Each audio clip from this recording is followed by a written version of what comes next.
Hello everyone, and welcome to session 2, workshop number 8.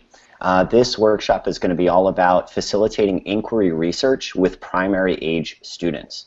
And as with all the other presentations, if you would like to participate by asking questions or making some comments, you can at hashtag #EdCollabGathering, hashtag 8. And you can see that directly below my name. So with that said, I'd like to kick off our presentation today. And I'd like to introduce two great educators, both Shawna Coppola and Emily Spear. So, you're up. Thank you, Ryan. Good morning, everybody.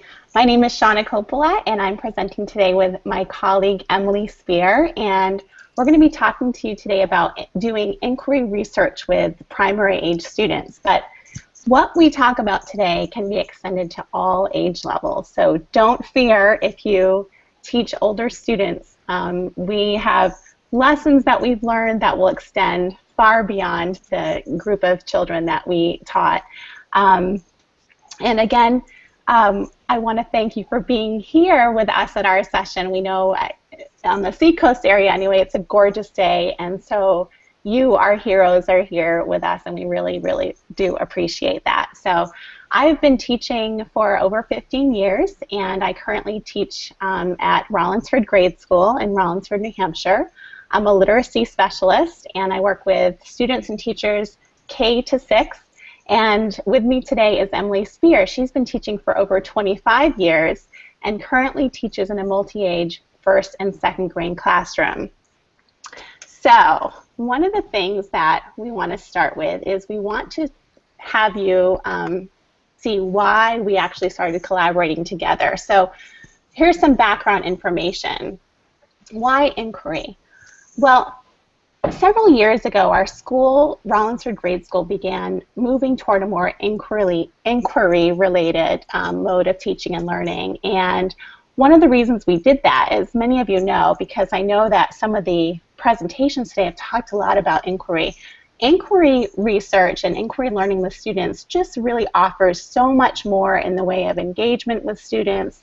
It offers them the chance to have much more voice and choice in their learning, and we really believe in it. We think it's just a wonderful way to learn, and we think that it's just a way for us teachers to learn as well, so we extend that to our learning as well. Now, when we started moving to this inquiry-based teaching and learning, of course, it's always challenging. And particularly, it felt very challenging for the teachers who worked with our youngest students.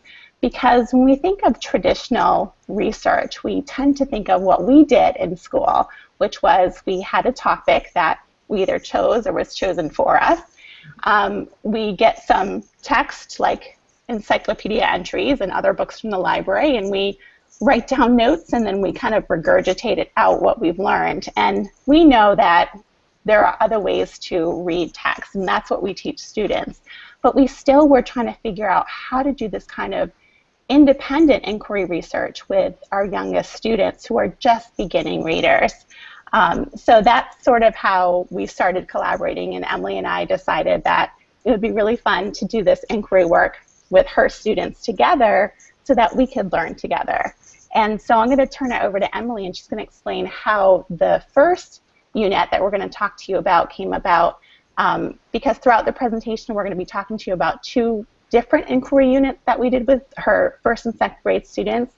One actually took us from October until February, which sounds like a long time, and it is, but time is a big, big, important issue here.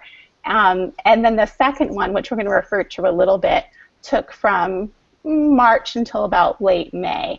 We're mostly going to talk about the first unit, but we will be referring to the second inquiry unit as well. So Emily, can you just talk a little bit about how the first unit came about?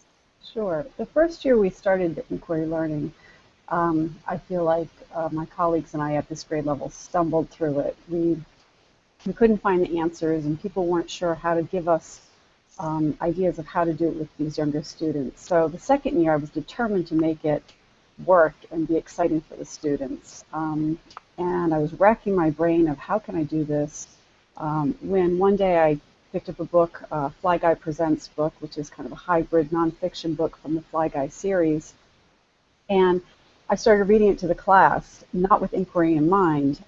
As I was reading it, students were getting excited about all the text features and author choices they noticed in this book, and were pointing them all out. And this kind of light bulb went off in my head that what if, and I kind of said to the students right then and there, what if you got to make a book like this Fly Guy Presents on anything that you're interested in?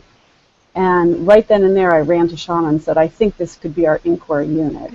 And then the next part was starting to think of what could they do. They could put all those text features in with whatever their topic was.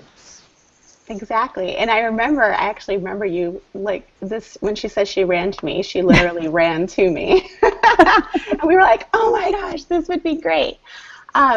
So we, of course, thought, as with most things that we do, we really try to use our kid watching skills and really look at what are their behaviors and what are their words telling us is the natural next step for curriculum. And so this is a perfect way to start a new inquiry unit because of their enthusiasm with the Fly Guy Presents books. So once we decided we were going to collaborate together and this was what we were going to do, the first stage that we came across in this work, and as someone who's done inquiry since I was actually an intern over 15 years ago, this is how I always begin, and that is with identifying wonders. So I'm going to have Emily just talk a little bit about how we generated some wonders and questions that the kids had about just various topics that they could potentially create an informational text in the manner of Fly Guy Presents on, and also how we modeled our own questions and wonders. So when I brought it up to the students after all right, what would you like to learn about? I had them work in small groups and make lists, which you see on the screen. They just made lists and lists of anything they were interested and wanted to know more about. And then we came together and I started compiling their lists when they told them to me on the smartboard. And we probably filled 5 pages on the smartboard of questions. Of course, at first they started out just like, I want to know about dogs or cats. And then the longer we did it, again, time being that essence to this whole inquiry study, but we spent about 2 weeks digging deeper of really what would you want to learn. And even from those questions, if they said I want to learn about the ocean or what's in the ocean, it got deeper. Oh, why are there currents, and how does the moon affect the ocean, and what lives in the ocean? And it just grew from there. And once we did that for a few weeks, then with all those pages, I asked the students individually if they could write down their top 3 favorite interests that we had brainstormed. And from that, I knew that we couldn't handle 14 different topics going on in the classroom, just for management-wise. And luckily, of all the interests that they wrote down on their 3 interests, we were able to call 5 groups, like dogs and space, reptiles, which made it much more manageable. So everyone got at least one of their top choices. Yeah, and that how you said how we were worried a little bit about management, but just everything that we talk about today really just ended up working for us and for our kids. And one of the things we want to emphasize is that this is not a blueprint for how to do this with every group of children that you're working with, but it really is something that worked for us, and we were really excited about it, and so we wanted to share it with you. So just keep that in mind as we keep going with the presentation. So students, we had identified these big topics that students were interested in, and they really were big. As Emily said, we had a group that was interested in dogs, we had a group that was interested in reptiles, another one was interested in space and Earth. They weren't quite sure what aspect of that they wanted to look at.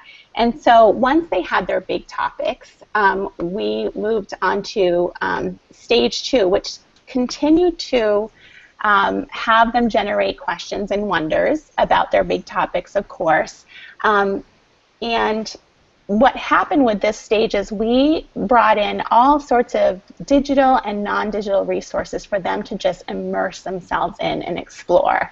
And so taking a page from our good friend Kathy Collins's work, we created these topic-based book bins. So we had a book bin for space, we had a book bin for dogs, and so on and so forth, that they just explored. We reminded them of all the different ways that we can read texts, because of course many of these texts were books that had many, many tricky words that were beyond the reading level of most of our students. And so we also talked a lot about how do we read images, and what kind of questions can be generated from the things that you're seeing in the books.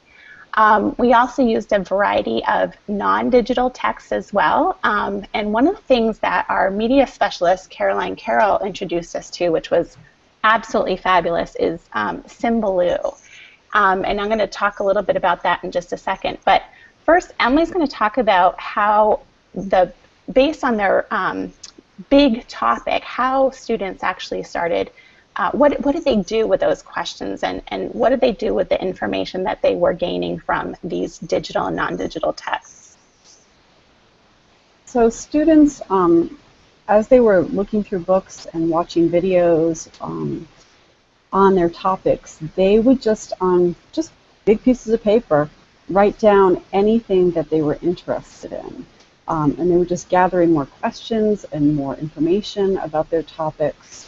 And as Shawna said, this was completely authentic to Shawna and I. We weren't sure, we knew the end product we wanted them to create, but we weren't sure how we were going to get there. So they just kept writing down all their information and reflecting on it and talking with each other about it.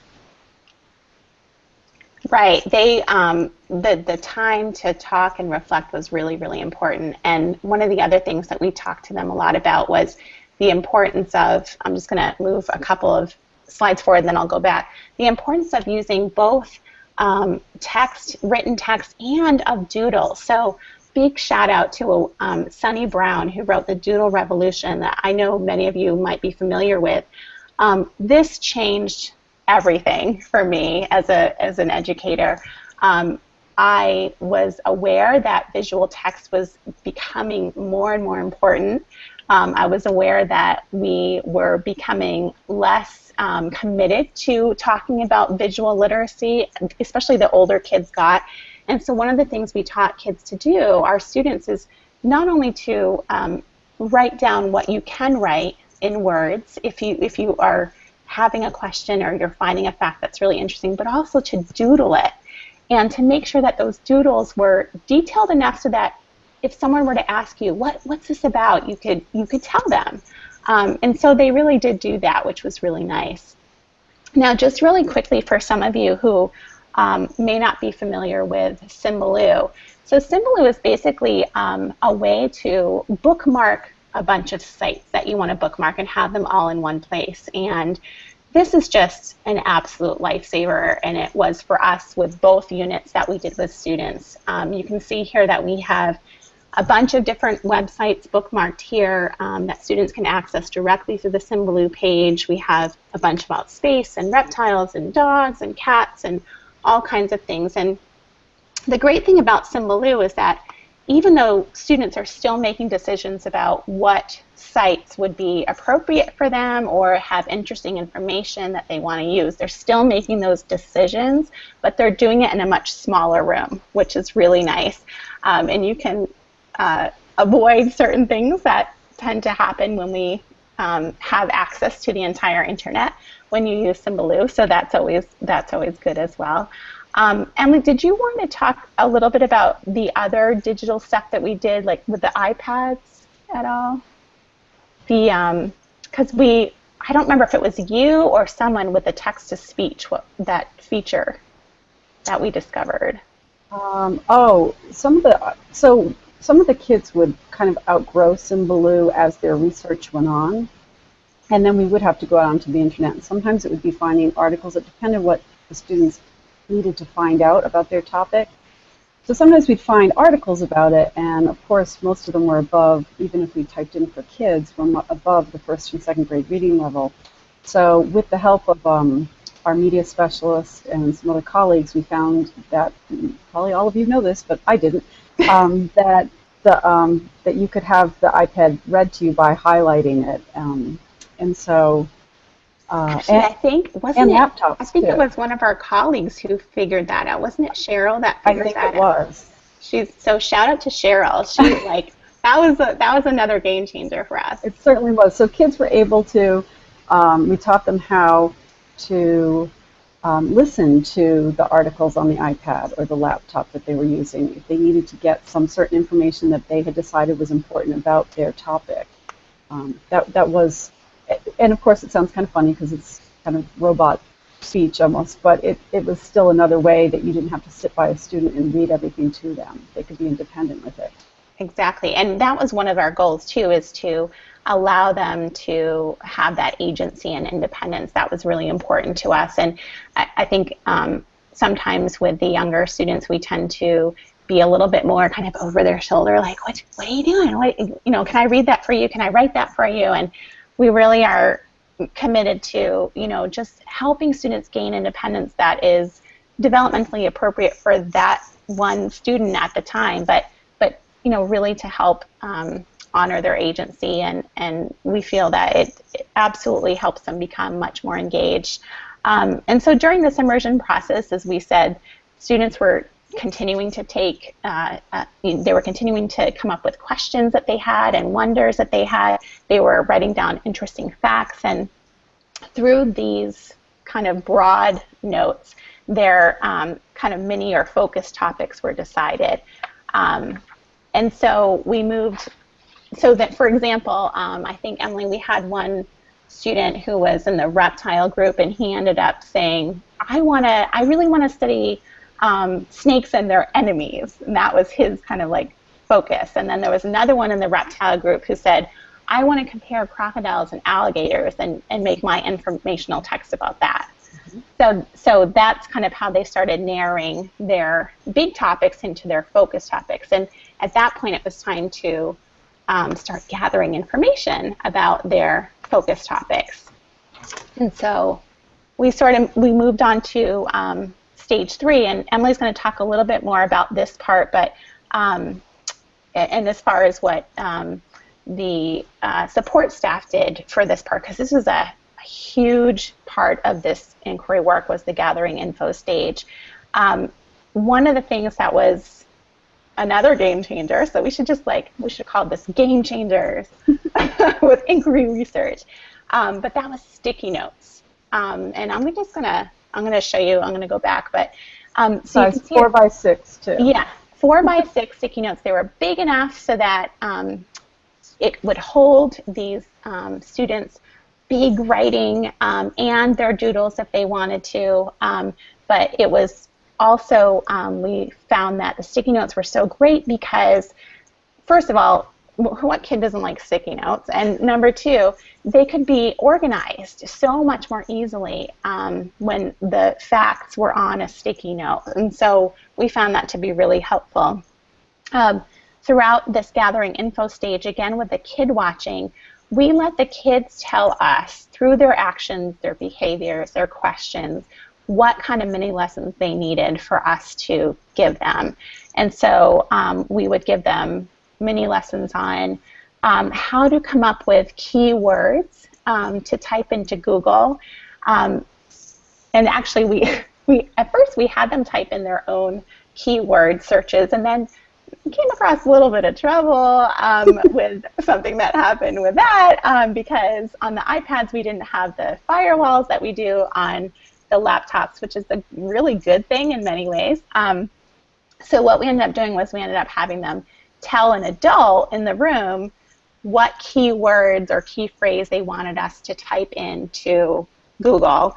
And so there was a lot of synthesizing that they had to do. There was a lot of thinking about, we talked to them about you can't just type in a whole big question because you're not going to get as many good resources as you would if you had a few keywords. And we also told them about adding kind of kids to the end of their key phrase so that it would tend to bring them more resources that were, kid-friendly. And again, with the doodling and text, that was just another thing that we kept telling them, don't forget, you're coming across a word that is too tricky for you, maybe you can try to doodle it and, you know, make sure you understand what it's saying. Now, throughout this time, Emily is she's gonna talk to you a little bit about the support staff and what they did and what we did to have more help, because it was obviously really difficult to manage all of the groups at once. So Emily, you can talk a little bit about that. Sure. Also, Shawna and I, during this whole process, we were modeling as well.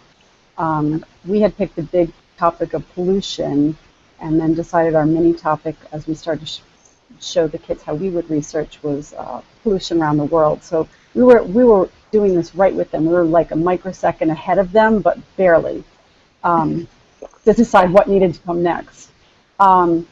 So for support staff, one crucial thing, Shawna and I could not have done this by ourselves.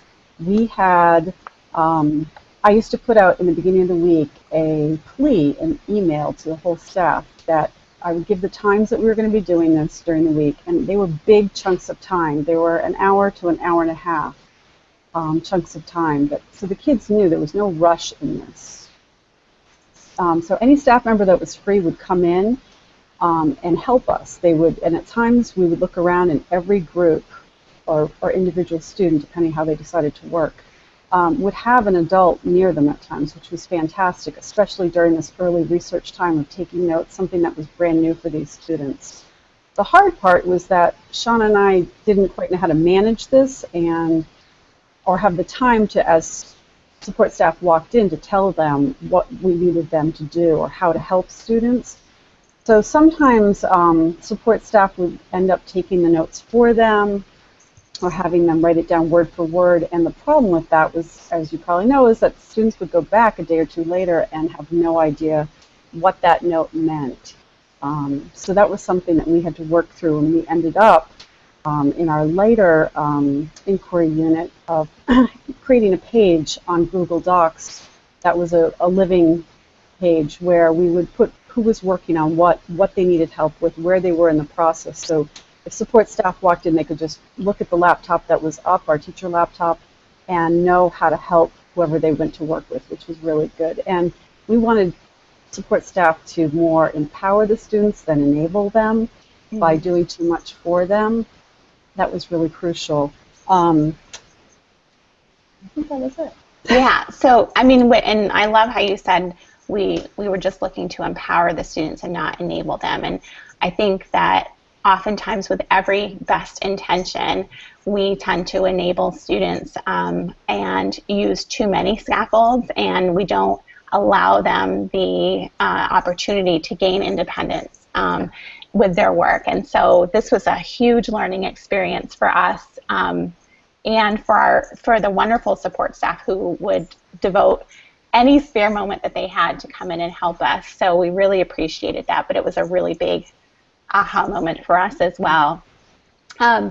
So then continuing on with the gathering of information, let me show you. So there was a point, and Emily's going to speak to this too, that there was a point where we realized, and I'm sure we're not alone in this, that we were wondering, we would like kind of stand in areas of the room at different times together and look around, and we'd be like, do they really understand what they're writing down? And because there were some students who, you know, they had these wonderful notes, but we kind of suspected that they might not get exactly what they had written down, that they might just be kind of copying word for word what they were seeing.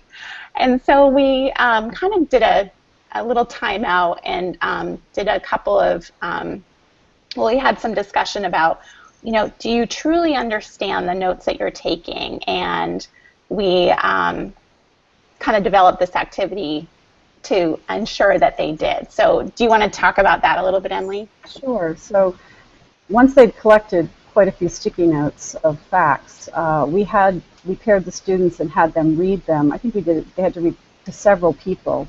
They would read their sticky notes, and if it didn't make sense to the partner, they would put a question mark, or if it didn't make sense to them, they would put a question mark. If it made sense to both of them, they'd put a check mark on it, as you can see on some of the sticky notes.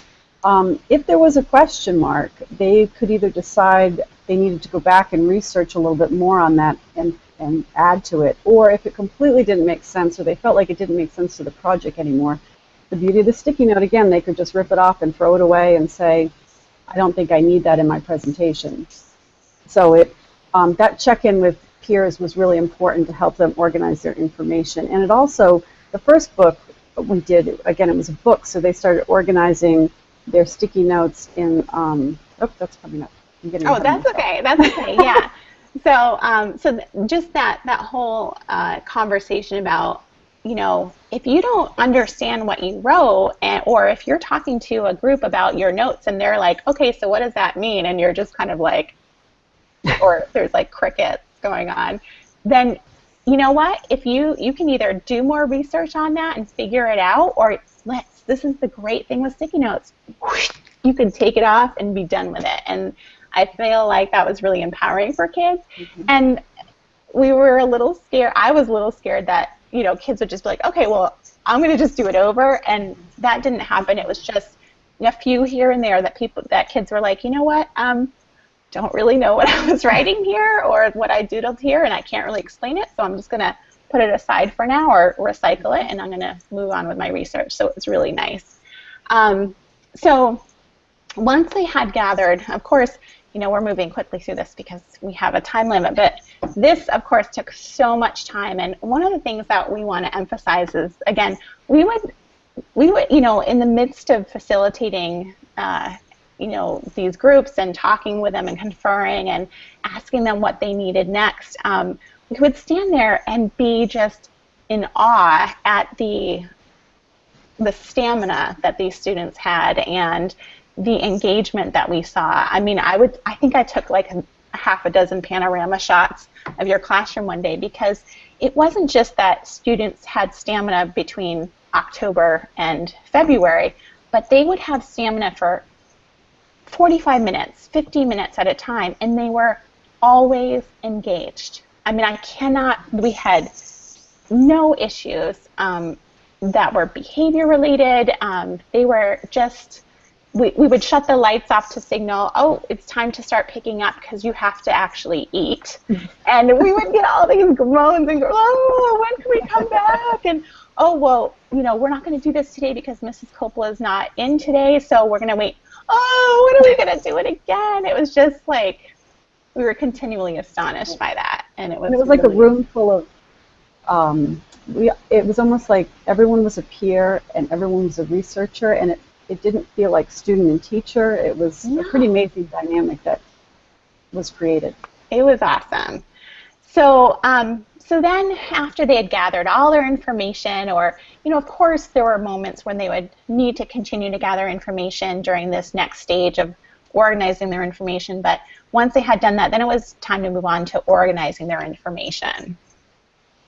So in this, the slide on the left where there are boxes, that was two-sided, and so students were creating a book, either a paper book or a digital book on the iPads with Book Creator.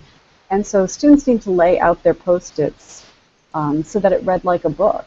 And they'd put them on there and they'd read it, but then they could move those Post-its if something needed to come before or didn't make sense together. So that was a great organizational tool for them. The second one, students had much more choice in the way they presented their information, so it could have been a calendar or a sculpture or a PowerPoint, but students took that organization that they'd learned by making the book, and the student that's shown on the right, he was making something about sloths, and just started organizing authentically his Post-its before he put them into a poster and a sculpture, and realized that, oh, some of these facts are about two-toed sloths, and some are about three-toed, and some of them are about both. Right. Yeah, so as Emily said, the first time around there was a product in mind from the very beginning, this informational text, and so we did have a way to help them organize using that kind of that Post-it note storyboard. But the second time, we found that students were organizing it independently, and for those who weren't, we would use someone like Everett, who did the sloths. We would use his example as, here's one way that you could organize your information. And again, just our kid watching was just on point. It was on fleek during these two sessions, these two units, because without that, we wouldn't know where to go, or we'd have a set plan in mind, but it might not be what students really needed or what they really wanted. So it was really important to listen to them and to use them to help motivate each other by sharing what they were discovering and how they were learning how to do certain things like organize notes. So then, let's see, I just want to make sure I'm on our schedule here. Okay, so then once they had organized their notes and had read, for this first unit, they had read through and kind of determined that they were able to organize their stickies so that it was starting to make sense, thinking about how their informational text was going to read to a reader. Then it was time to actually share the learning and create these texts. So I'm going to show you our slide for that. So again, for each round of inquiry, this stage was different, but for each round, our guiding questions were the same. So one question is, what do you want people to know about your topic? Yes, you might have already decided months ago, as it turned out, that you were going to teach your readers about training a puppy. But what specifically do you want them to know about training a puppy? And then how do you want to tell them about it? Obviously, there was more choice the second time around during our second unit because we didn't have an end product in mind. But even in the first inquiry unit, they could choose to either create a digital informational book through the wonderful app Book Creator, which is like the best thing ever, or they could use they could make a paper book, in a more traditional way. So they had choice in that as well. So what do you want people to know about your topic? How do you want to tell them about it? And what decisions will you make in creating this product? And again, for the sole purpose of sharing your learning with an audience. So for the first rounds, the first round of inquiry, their decisions were very largely based off of the noticings that they had of our mentor text, which was the Fly Guy Presents books. That was really important. And we even had, we would chart the decisions and talk about, which decisions are you going to make today. You can make decisions about background, or you can make decisions about whether you're going to have a character like Fly Guy. But we also had discussions about how we were going to share our learning, and Emily's just going to talk a little bit about the different ways that they did end up ultimately sharing their learning. So in December, our school had a mini showcase as compared to our big showcase we have at the end of the year, where every classroom students presented some kind of inquiry learning they've been doing so far. Well, our classroom was the only classroom that we were still in the midst of it. We did not have a final product, and at first the kids and I were nervous about doing that because you'd go to classrooms and it was all products.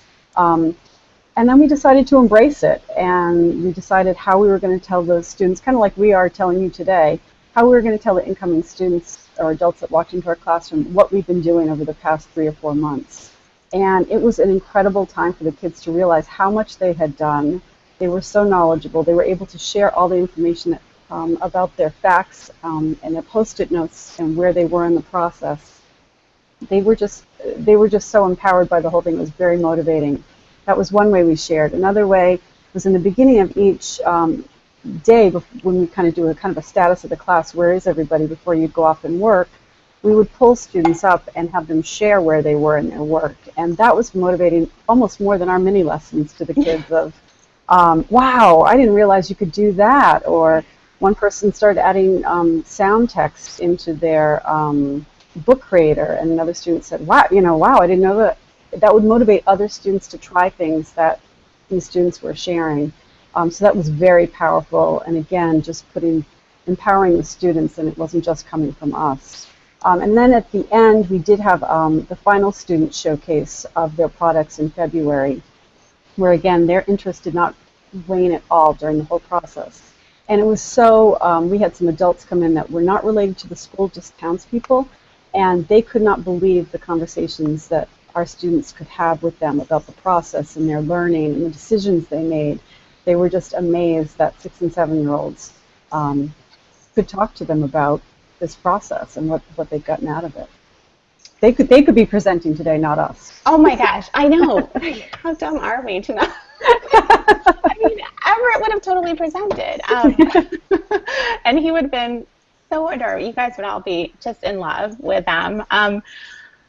But yeah, so the sharing was really, like Emily said, it was, everyone was kind of panicked during this mini showcase that, oh my gosh, well, we're not finished and everybody else is finished. And I really think that, again, the idea of, you don't have to, when you're sharing your learning, you don't have to always share a product, that the process is just as important, if not more important, than the product is. And that was a really good moment for us to kind of have them realize that and be proud of that.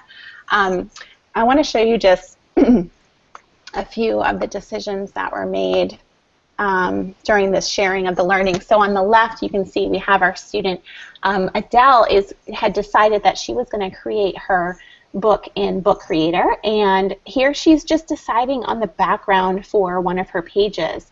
One of the decisions they had to make, because in the Fly Guy Presents books, for those of you who aren't familiar with them, some of the backgrounds in those pages are photographs, and some are notebook pages, and some are just straight color in the background. And so they had to decide, am I going to have a different background for every page? Am I going to keep it consistent across pages? And we really left it up to them to decide what would be best for their audience and what would look the best. Of course, we guided them along the way, but we really wanted it to be independent decisions that they were making. And then on the right-hand side, we have Everett, and he, as Emily mentioned, he decided to create a sculpture during the second round of inquiry where we were studying the rainforest. He wanted to create a sculpture that would show how sloths are in their habitat. And so here he is making a decision about whether this tree that we had found outside was going to, how he was going to be able to hold it up, if it was going to be sufficient enough to hold on to his sloths that he was going to sculpt out of clay, and so on and so forth. So decisions really, focusing on that with the sharing of the learning really helped with honoring student agency. And I think I stepped on you a little bit, Emily, here. I'm sorry. Because of time, that's okay. I think we should go on to the next slide. Okay. You did it perfectly. So let me show the next slide. So again, one of the other decisions on the left, you can see that this student was deciding, am I going to have a character sort of present my information in my book, just like the Fly Guy Presents books have Fly Guy? And so this person had created two different characters that were possibilities. One is Space Kitty on the left, and one is UFO Girl on the right. And I think they ultimately decided on Space Kitty for that. And then on the right, just an example that Emily mentioned much earlier in our presentation about the decisions students were making about topics. So we had someone who, of the three big topics he was considering, one was hunting and dogs, one was to learn about moose, and one was learning about coyotes. And so just, again, the importance of decision making, helping them become as independent and engaged in their work as possible. So ultimately, these are just some examples of pages of the work that students created. Here is a cover of a book called Snakes and Their Enemies that Aiden created, and his character is Cobra Kitty, who throughout his book kind of gave information about snakes and their enemies. And we have here our student Ryan decided he wanted to make a paper book about cats. And this page is all about how to stop a cat fight. So he has, step 1, how it starts, step 2, get to it, and step 3, stopping the cat fight. And I wish we could show you all of his work right now, but I'm going to put a plug in for the Kristen McCullough Technology Conference in December. We will be presenting on this there as well with our media specialist, Caroline Carroll, and we will bring some of these final products there for you to look at. And then here we have Kira, and she did a book about cats, and this is just one of her pages. Cats can jump between 5 to 7 times as high as their tail. And on many of her pages, she actually had an audio piece to it. So I know we're getting close to question time if we have them, but we wanted to share a little bit about our learning. We definitely feel like there was more that worked with us than didn't work, which was really great. Certainly the collaboration was such a big piece. Using Google Docs to collaborate when one of us wasn't around, because I'm actually only in the school 3 days a week, whereas Emily's there full time.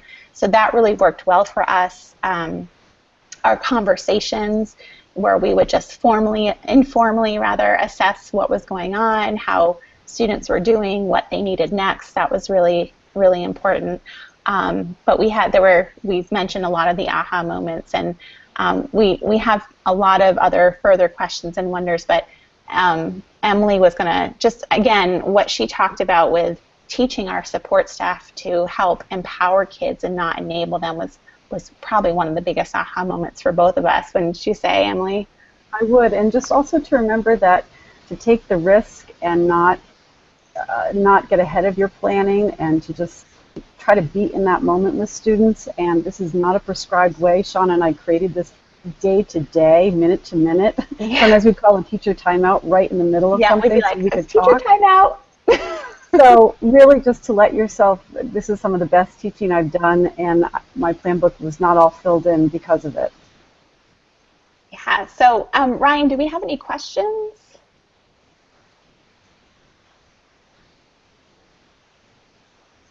We can't hear you talk. There we go. Thanks, Shawna. Yeah. Thanks for your tech expertise there.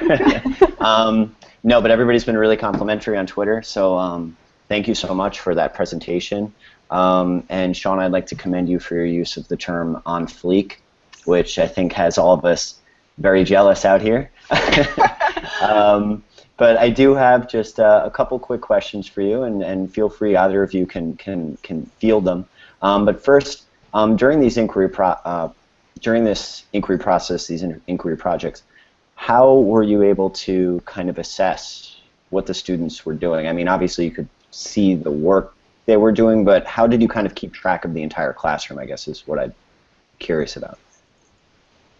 Well, we had kind of this, for the second inquiry unit, we had the Google Doc that had a list of all of the students and how their groupings for their pairings, if they were working with someone or working independently, what they were currently working on, and what kinds of things did they need.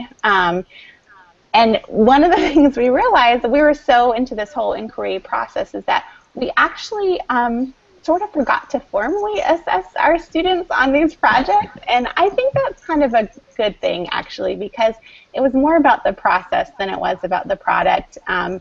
And it was more about the learning and having them talk about that. But one of the things we've been questioning is, how would we formally assess these? And so that's what I have to say about assessment so far. Emily, do you have anything else? We're still working on the assessment part, but just doing that status of the class every time they went off to work too, they were really like, they knew exactly what they needed to do. When we said to them, what are you going to be working on today? They were like, oh, I need to work on inserting pictures, or I need to work on cleaning up my sentences. Or they were very, again, because we treated them, we empowered them, they knew exactly what they were doing. Yeah.